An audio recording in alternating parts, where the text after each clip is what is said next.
Good afternoon, everyone. I think we're going to go ahead and get started. It's 11 o'clock. This is Matt Wells from the California Department of Fish and Wildlife, and we're here today to discuss our new cannabis restoration grant program. This is a public meeting for this new grant program.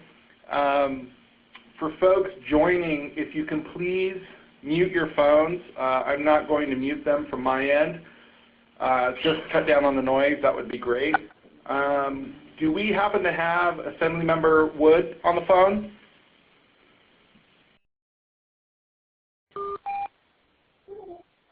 Okay, Assemblymember Wood mentioned that he was going to possibly be able to join us today. Might give him a minute. He wanted to say a few words.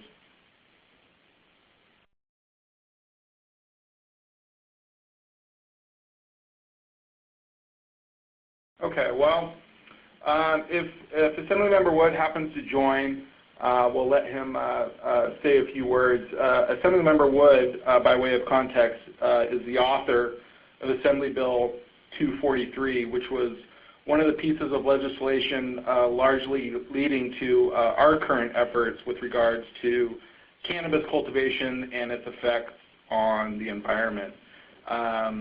Legislation was largely the impetus for this program. He represents the 2nd Assembly District of California, which largely encompasses the Emerald Triangle, so sort of the epicenter where the extent of these impacts are occurring. So without further ado, I'm going to go ahead and jump into our presentation. We will have an opportunity for questions and comments from folks at the end. We're also recording this presentation, and we will make the recording and the presentation itself available on our website. So again, if you're just joining, please mute your phones. We'll go ahead and dive in.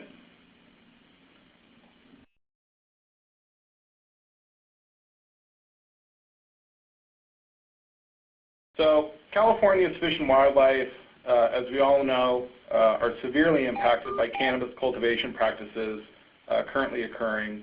And these include unlawful water diversions for irrigation, conversion of lands, and prohibited herbicides, rodenticides, and a lot of other environmental contaminants.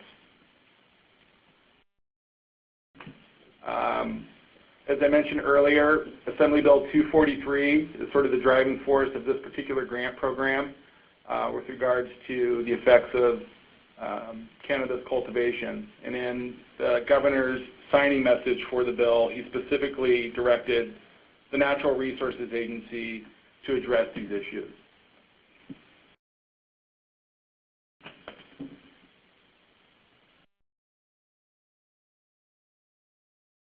So with that, we are currently developing a new grant program for the fiscal year 2017-18.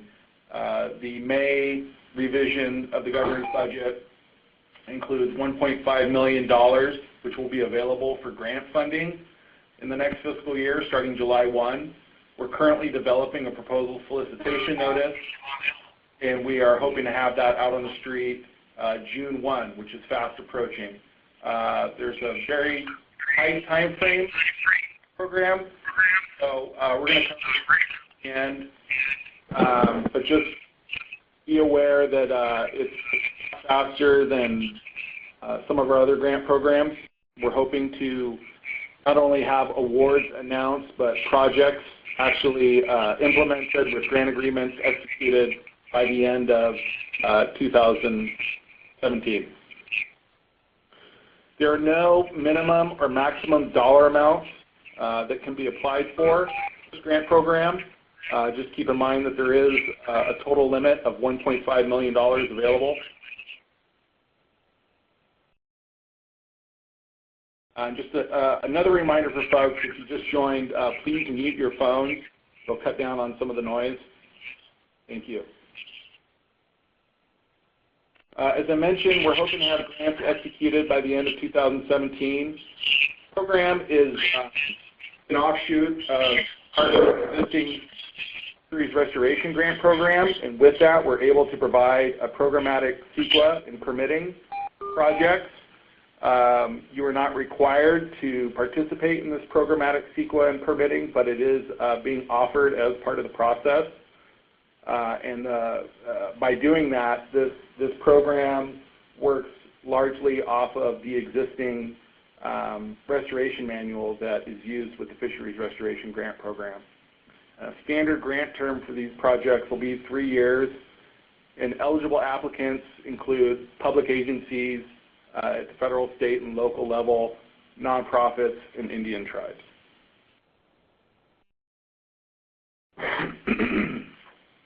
Funding for this program comes from the Timber Regulation and Forest Restoration Fund, which currently provides funding to the Fisheries Restoration Grant Program as one of the supplemental pieces of funding.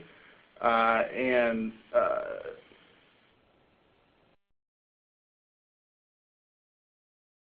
I mentioned earlier, these projects are covered under programmatic permitting. And as such, projects will need to link their efforts to the California Salmonid Stream Habitat Restoration Manual, which we've added a link to on the program's webpage.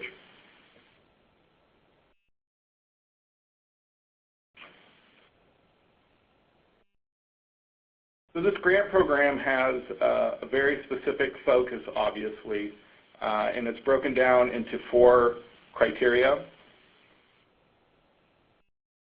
Species criteria, geographic criteria, project type, and objective criteria for addressing cannabis cultivation impact. For species criteria, this is a partial list, which we are still developing to include some other wildlife species, but the species listed here are directly connected to the Fisheries Restoration Grant Program and the Restoration Manual, and this really is a specific focus of the program. This program is very targeted with respect to geography. We're focused on North Coast watersheds, where we know some of the most impacted areas to exist. And this essentially extends from Sonoma County to the Oregon border to include the 6 counties of Del Norte, Siskiyou, Humboldt, Trinity, Mendocino, and Sonoma.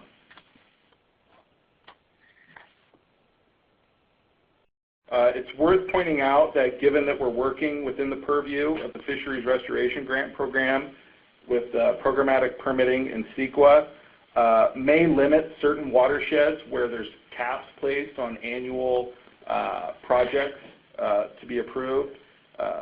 We anticipate that the Doño watershed might be reaching capacity for Army Corps of Engineering permits, so that's something to consider.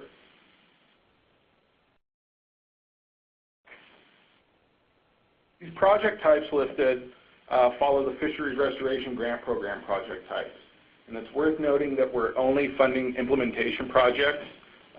This program is not going to fund scientific studies, monitoring, or acquisition projects.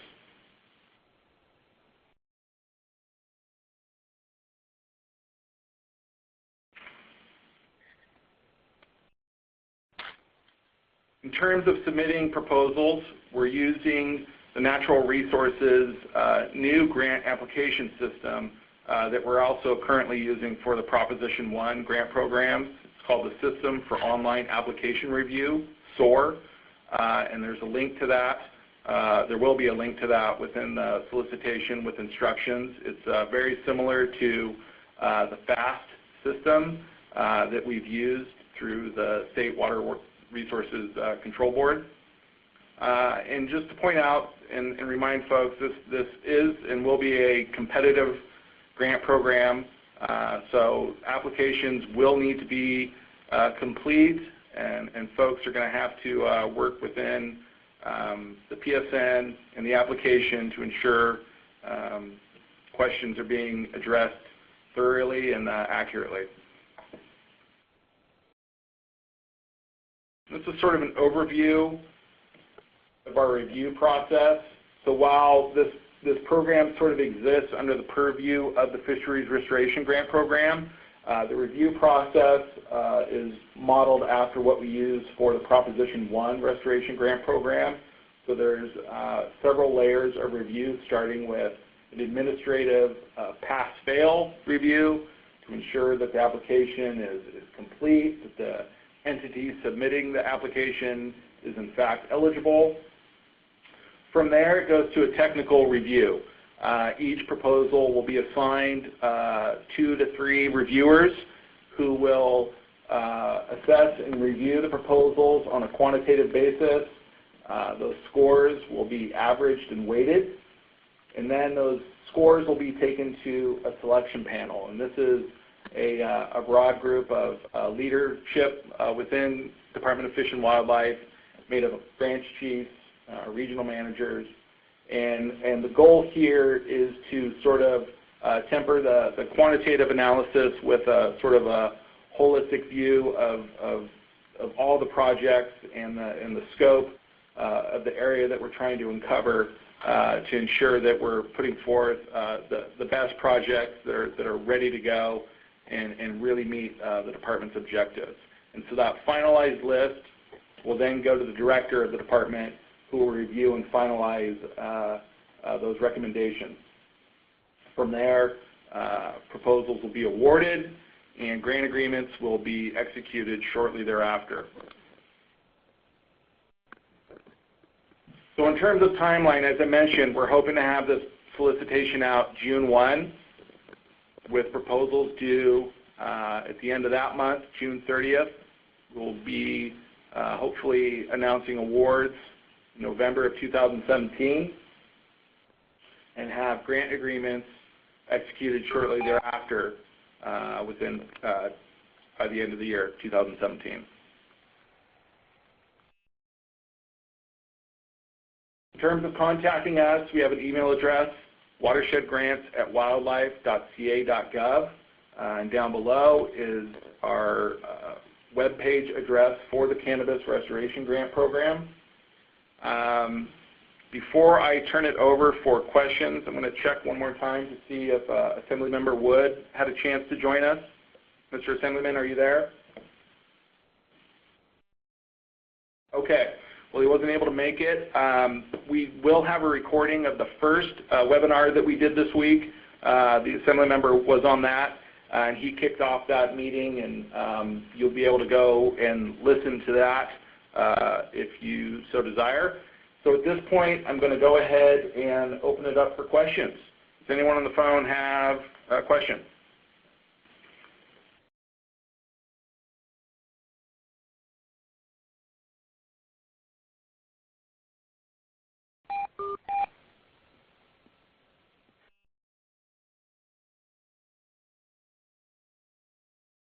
Any questions on the phone?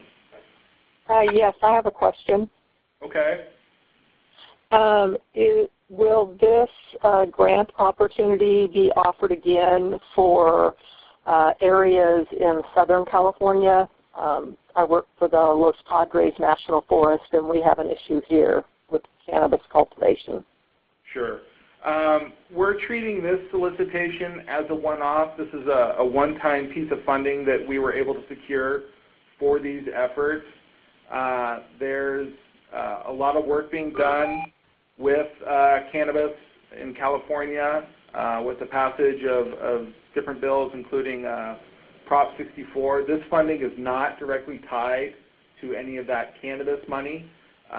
In the future, a program could evolve, but this particular solicitation is being treated as a one-off. It's a targeted, limited amount. Okay, thank you. Thank you. Any other questions? I have a question. Is there any match requirements?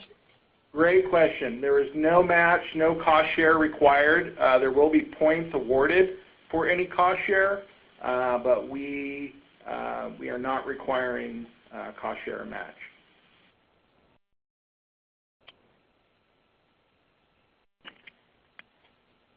Hi, I have a question. For projects do parcels need to be identified, or can we just implement a project within a watershed known to have cannabis cultivation? Well, I think the parcels need to be identified in the proposal. One sort of trick with this program is going to be identifying the proposal and how you're going to do the work in terms of mitigating any potential hazardous materials. Given that this is going through permitting in CEQA, we're going to have to know the scope of the project in terms of locations and everything that is there with the project. Does that answer your question? Yes, thank you.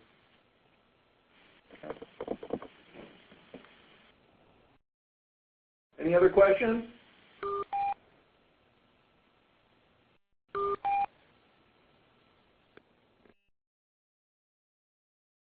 No other questions. One other question is, any difference between public and private lands? Well, this funding is eligible for both. In terms of the public lands, we know there's a lot of existing damage.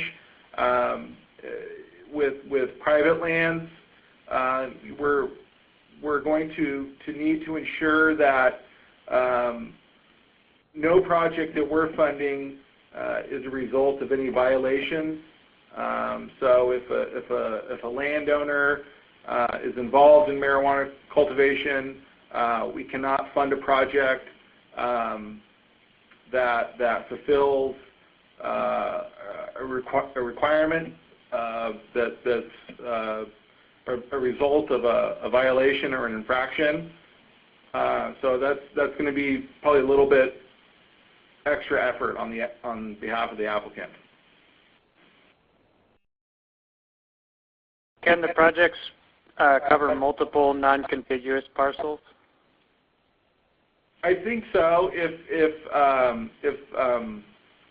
you can sort of demonstrate and articulate to us that it's a singular project, then yes, I would think that's feasible. Okay. And can it cover multiple, just a lot of household waste and just general garbage that was dumped in association with a cannabis site? Yeah, I think garbage cleanup, infrastructure removal is going to be a big component. Yeah. But it's definitely going to ultimately need to benefit the species identified. Okay.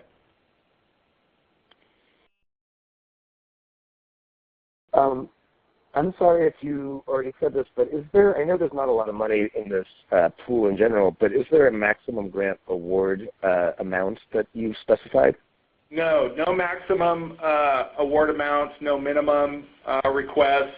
We're just working within the maximum total dollar amount available. And no match and no cost share required.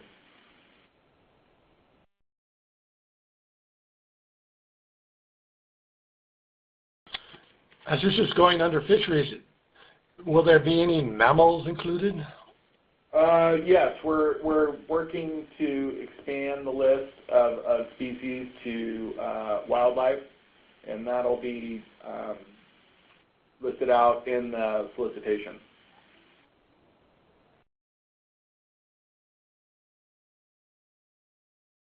Any other questions? Hi, I apologize if this question has been covered already. I had to join the call late. I'm wondering if you could talk a little bit about forest restoration activities that would benefit anadromous species if they are identified in this solicitation. And these are not project activities that are specifically remediating direct impacts of unregulated cultivation, but rather supporting the increase of water, water quantity and improving water quality. Would that be something supported by this or aligning with the priorities of this grant? program? I mean, I think it's tough to say without seeing a full proposal, but I think it does sort of align with the goals. It certainly aligns with the goals of the Timber Regulation and Forest Restoration Fund, which was initially set up to fund fisheries projects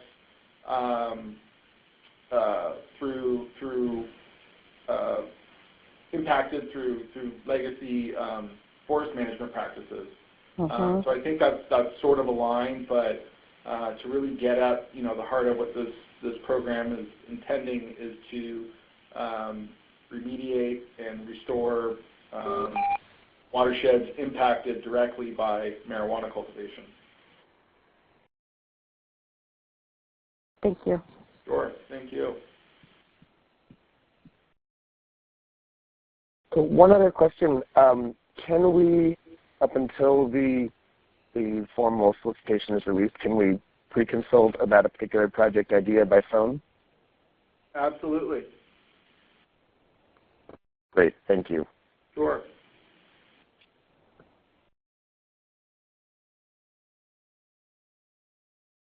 Any other questions?